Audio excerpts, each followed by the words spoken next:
नमस्कार, आप सुन रहे हैं द बॉलीवुड रेडियो और मैं हूं आपके साथ अनूप आकाश वर्मा। बनारसी कोठे की रानी, संजय दत्त की नानी, जद्दन बाई की कहानी पार्ट 3 आप सुन रहे हैं। संजय दत्त और भोजपुरी भाषा के बीच कोई कनेक्शन है ना? हैरान कर देने वाली बात, लेकिन ये सच है।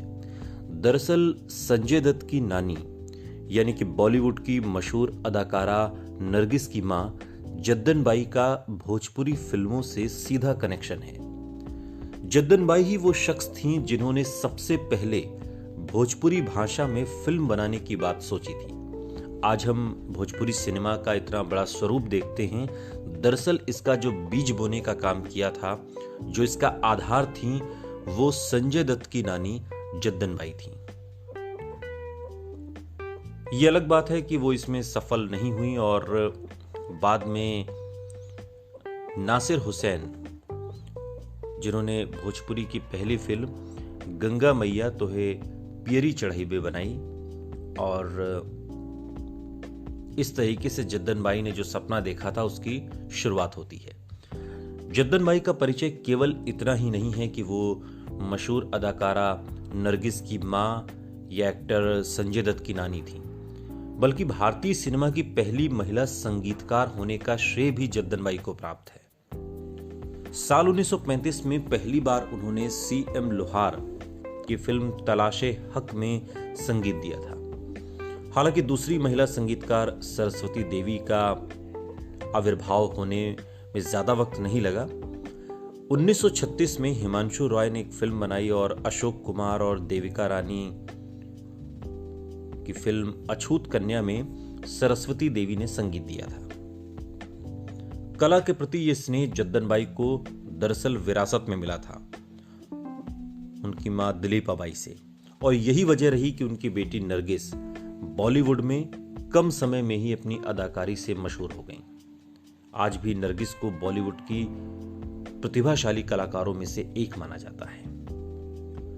जद्दन बाई चूंकि मूल रूप से बनारस की रहने वाली थी, भोजपुरी उनकी मातृभाषा थी, उन्हें ठुमरी गाना, नृत्य में पारंगत एक तरीके से उन्हें हासिल था, लेकिन भोजपुरी भाषा के प्रति प्रेम ने उन्हें मशहूर फिल्मकार महबूब खान को मजबूर किया था कि वर्ष 1943 में बनी फिल्म तकदीर में जद्दन बाई की पसंद का एक गीत रखा गया।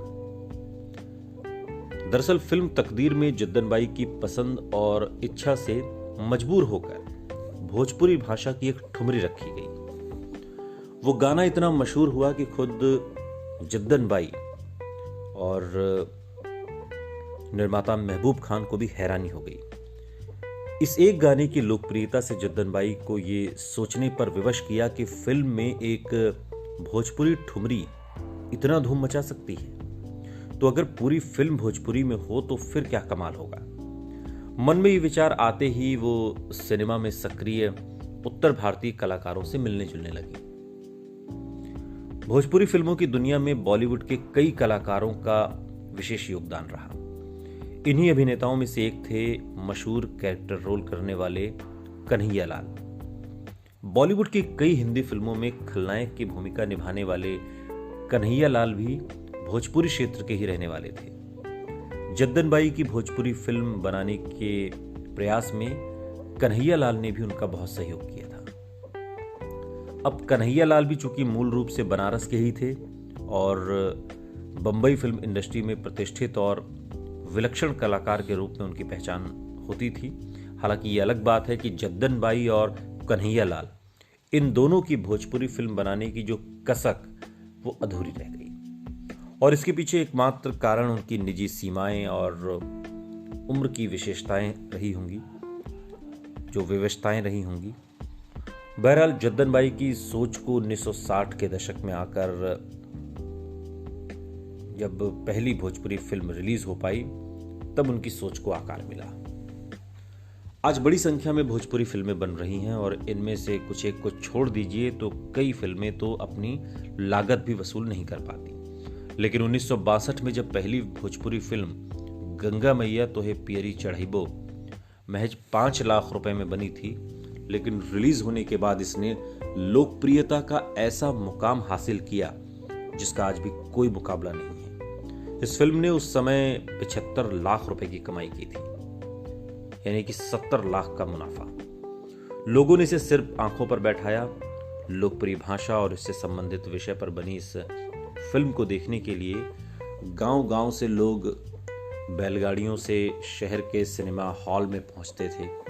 इस फिल्म को हिट करने में इसके सुमधुर गीत और कर्णप्रिय संगीत का भी बहुत बड़ा योगदान था।